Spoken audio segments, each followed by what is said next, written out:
Há muita gente festejando a queda do Bashar al-Assad na Síria. Ah, agora caiu um ditador.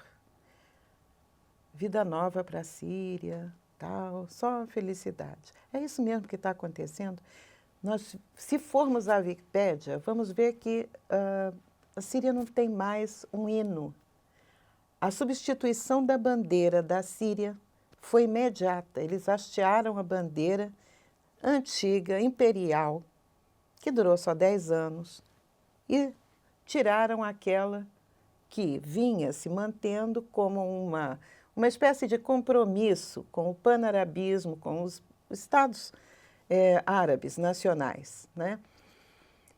E nós temos agora, parece, Henrique, que uma limpeza de biografia de um terrorista que foi colocado no poder como o salvador da Síria. Já são 1 milhão de sírios que já abandonaram a Síria, que tentam buscar salvação em algum lugar. E relatos de coisas horrorosas acontecendo em plena luz do dia em Damasco e outras cidades. O que que a gente tem, o que que se espera agora?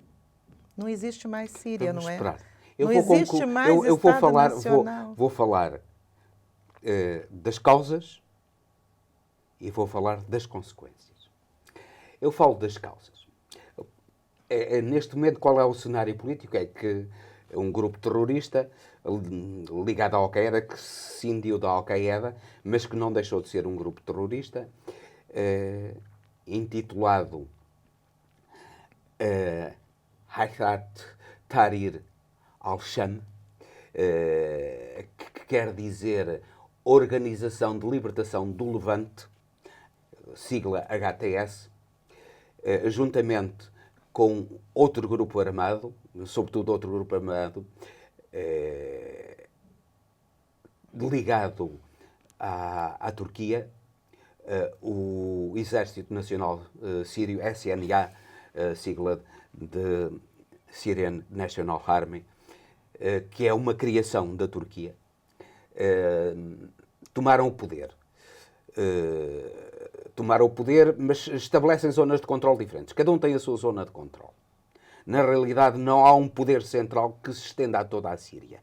Na realidade, há vários grupos que se uniram no objetivo comum de destronarem o poder da dinastia de Bashar al-Assad e conseguiram-no. Espantosamente conseguiram-no com uma velocidade incrível. Como é que isso foi possível? Vamos dizer a verdade que os nossos meios de comunicação não dizem. Em primeiro lugar, pela grande corrupção, que teve uma razão de ser também. O que é que sucedeu? Israel e os Estados Unidos corromperam praticamente todo o aparelho militar de Bashar al-Assad. Os oficiais, particularmente os oficiais, foram totalmente corrompidos e passaram-se completamente, ou não fizeram nada para defender al-Assad. Também não fizeram porquê. Vamos ver, temos que perceber porquê. É que tinham os salários em atraso. Mas muitos estão sendo perseguidos agora, claro que agora estão a ser perseguidos. Claro que estão a ser perseguidos. Às vezes é como diziam os romanos, com o Viriato, que quando aqueles que assassinaram Viriato se apresentaram perante o poder romano para receberem o soldo da sua traição, o governador romano disse: Roma não paga a traidores. E não vai pagar. Vai pelo contrário. Aos traidores fica sempre o lixo da história, não é? Fica o lixo da história. Mesmo com os golpistas. E provavelmente ficam sem cabeça também. Pois. Que é aquilo que já está a suceder lá. Isto é, neste momento, já há combates entre os vários grupos. E neste momento, o governo que se instalou em Damasco, apoiado pelos Estados Unidos e por Israel, que dizem que é um governo de libertação, e é espantoso que Guterres e outros políticos ocidentais, isso só revela a completa cegueira e incompetência dos líderes ocidentais e americanos. Sim. Repare-se, Mas que no eles caso dizem dos que é a americanos- libertação. São piores, não há pior, quer dizer, se Bashar al-Assad era ditador, estes são 100 vezes piores. Estes são assassinos, estes são corruptos. Nas zonas que eles governavam antes, junto à Turquia, estava instalada a corrupção. Aliás, de modo geral, os países muçulmanos são todos muito corruptos. É curioso como é que a religião, eles professam, dizem, muito religiosos, muito tementes de Allah, mas são incrivelmente corruptos, são os mais corruptos do mundo. Todos mas os ali regimes. Não há regime mais corrupto, por exemplo, do que o da Arábia Saudita. Ou de Pois outros mas países aí não islâmicos. causa problema. Não Aí não causa problemas estranheza. para o Ocidente. Agora o que é que está a suceder? Para além dos combates, aquilo que está a suceder. Foi nomeado o ministro, e para além da alteração do hino e da bandeira. Tiraram o vermelho e puseram o verde, que era precisamente a cor do HTS. Era a cor da bandeira do HTS, o verde. Que é uma cor islâmica anterior. dos radicais islâmicos. Fundamentalismo islâmico. O que é que já está a suceder para estes E são salvadores da pátria. estes defensores da liberdade e da democracia, que são os líderes ocidentais, os americanos e os europeus e Guterres. Né? O que é que já está a suceder? Decapitações em massa na Síria. Segundo, primeira medida... Não são só decapitações, são torturas também, à luz do dia, no meio da rua. Torturas no meio à luz do dia, no meio da rua, Qualquer tudo isso lugar, e decapitações. Depois, aquilo que vemos. Primeira medida do Ministro da Justiça. Impedir as mulheres de serem juízas. Agora, o que é que vemos? É a imposição do véu. A perseguição das minorias religiosas.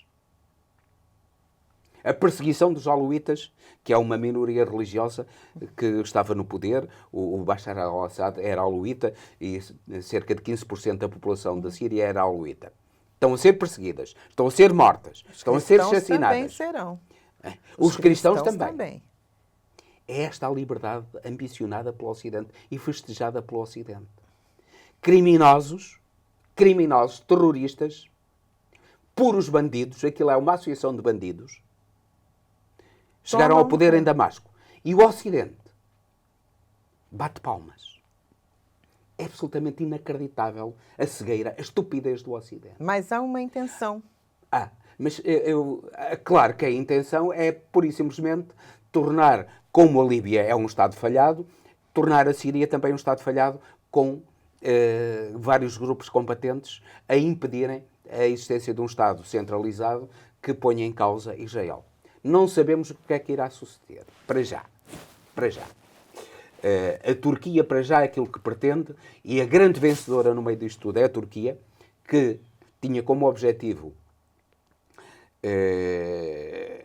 combater os curdos que querem um Estado autónomo e, eventualmente, a independência de uma região curda, que a maior parte dela ocupa o sudeste da Síria, depois também ocupa do sudeste da Turquia, melhor dizendo, ocupa também uma parte do nordeste da Síria e também do noroeste, digamos assim, do Iraque. Há ali uma zona entre estes três países que é ocupada por uma maioria curda que tem cerca de 35 milhões de curdos ali nessa região. Não é, como disse um palerma de um general na CNN, que eram apenas 35 mil curdos ou 30 mil curdos. Não, são 35 milhões de curdos que existem nessa região e que querem a sua independência e que têm lutado desde há muitos anos contra o governo turco. Aí, Erdogan, pois, está-se a preparar para ser para reconstruir uma boa parte do Império Otomano. e ele comporta-se como um novo sultão. Erdogan está na NATO. A Turquia está na NATO. E como é que se irá comportar? Para já tem apoiado terroristas. E um membro da NATO continuará a apoiar terroristas? Bem, os Estados Unidos e Israel continuam a apoiar terroristas. Ou melhor, Israel é um Estado terrorista. Pois é. É um Estado terrorista. Mas terroristas são os outros, não eles. Eles que cometem genocídio, eles que matam, eles que prendem, pois eles não são terroristas. Terroristas são os outros. Eles podem fazer igual aos terroristas, mas o terrorismo é só dos outros. Mas dentro dessa relação com a Síria, eu queria que você vislumbrasse o que é que há de se suceder com Israel em relação à Síria. Qual é o interesse real? O que vai suceder a Israel? Eu antevenho o que vai suceder na Síria. Para já é difícil, a situação é tão confusa que é muito difícil prever o futuro. Mas uma coisa é certa, é que eu antevejo ali um novo Afeganistão dos Estados Unidos e de Israel. Falou tudo. Oxalá que eu me engane. Já começaram. O uso do véu. Por exemplo, o auxílio às mulheres nas zonas antes controladas pelo HTS, portanto, na zona junto à Turquia, o auxílio às mulheres era proibido. O auxílio humanitário, sob o pretexto de que isso era promover a igualdade entre homens e mulheres, o que era contra a lei islâmica. Eles são radicais islâmicos. Eles querem aplicar a Sharia. Se alguém roubar qualquer coisa, corte-se-lhe a mão. É esta a liberdade, são estes os direitos humanos que o Ocidente e os Estados Unidos estão a apoiar. A estupidez, a cegueira dos dirigentes ocidentais e americanos para fazerem um frete a Netanyahu é absolutamente repugnante e eles talvez venham a ter no futuro o pagamento daquilo que andaram a criar. Criaram um monstro. Talvez o monstro os venha a atacar no futuro. Para já está a atacar os curdos. Os curdos que, no interesse, numa aliança com a Turquia. E está a tornar, a escravizar as mulheres sírias que antes eram mulheres livres. A Síria tinha uma vice-presidente mulher. Agora, mulheres em casa. E não podem caminhar ao lado dos maridos, têm que caminhar atrás sempre. É isto. É esta a liberdade que o Ocidente conseguiu colocar está festejando. Está a festejar. Está a festejar. Claro que há aqui muitas nuances, porque depois há a necessidade de se combater da Rússia ter dificuldades em manter duas frentes de combate, Rússia, eu ia te perguntar a Rússia priorizar a Ucrânia. Não dá para se dividir. Eventual. Isso é uma coisa que a história no futuro irá esclarecer. Eventual abandono de Bashar al-Assad por Putin. Por uma razão. Eu já falei aqui no programa, como o ministro dos Assuntos Estratégicos israelita esteve há cerca de 3 semanas em Moscovo. E há suspeitas sérias de que tenha ameaçado Putin de que se continuasse a apoiar Bashar al-Assad, que iriam apoiar as tropas, o armamento israelita iria apoiar Zelensky. E provavelmente isso terá feito recuar Putin. Vamos a ver. A Rússia tem uma base aérea e tem 2 bases navais na Turquia, melhor dizendo, na Síria. Vamos ver o que é que irá suceder. Muito provavelmente irá ser abandonada, ou talvez não. Talvez tenha havido também qualquer compromisso com os terroristas, que também não querem grande confrontação com a Rússia. Vamos ver o que é que vai suceder. Mas o que está a suceder neste momento, e se avizinha num futuro próximo, é uma tragédia para a Síria. A destruição daquele Estado e a escravização das mulheres pelos terroristas salafitas.